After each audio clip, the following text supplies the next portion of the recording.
ನೀವು ಬೇಕಾದ ತಪ್ಪು ಮಾಡಿರಿ, ಸಾಲಿಗ್ರಾಮನ ಮುಟ್ಟಿ ನಿತ್ಯದಲ್ಲಿ ಸಾಲಿಗ್ರಾಮಕ್ಕೆ ಒಂದು ಶಂಕ ನೀರು ತಗೊಂಡು ಸಾಲಿಗ್ರಾಮದ ಮೇಲೆ ಹಾಕಿ ಒಂದೇ ಒಂದಳ ತುಳಸಿ ಇಟ್ಟು ನನ್ನ ಯೋಗ್ಯತೆ ಇಷ್ಟೇ ಅಂತ ಹೇಳಿ ದೇವರಿಗೆ ನಮಸ್ಕಾರ ಮಾಡಿದ್ರೆ ದೇವರು ಹಿರಿ ಹಿರಿ ಹಿರಿ ಹಿಗ್ಗು ಬಿಡ್ತಾನ. ಅಂತೂ ಇವನು ನನ್ನ ಪೂಜೆ ಮಾಡಿಬಿಟ್ಟ, ತುಳಸಿ ಇಟ್ಟುಬಿಟ್ಟ.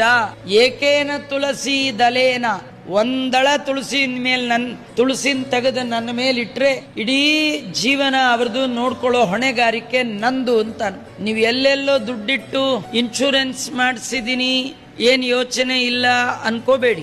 ದೇವರನ್ನ ಮುಟ್ಟಿ ಅವನೇ ಅಂತಾನೆ, ಅನನ್ಯಾಶ್ಚಿಂತಯಂತೋ ಮಾಂ ಯೇ ಜನಾಃ ಪರ್ಯುಪಾಸತೆ ತೇಷಾಂ ನಿತ್ಯಾಭಿಯುಕ್ತಾನಾಂ ಯೋಗಕ್ಷೇಮಂ ವಹಾಮ್ಯಹಂ. ಅವರ ಯೋಗ ಅಂದ್ರೆ ಅಪ್ರಾಪ್ತಸ್ಯ ಪ್ರಾಪ್ತಿ.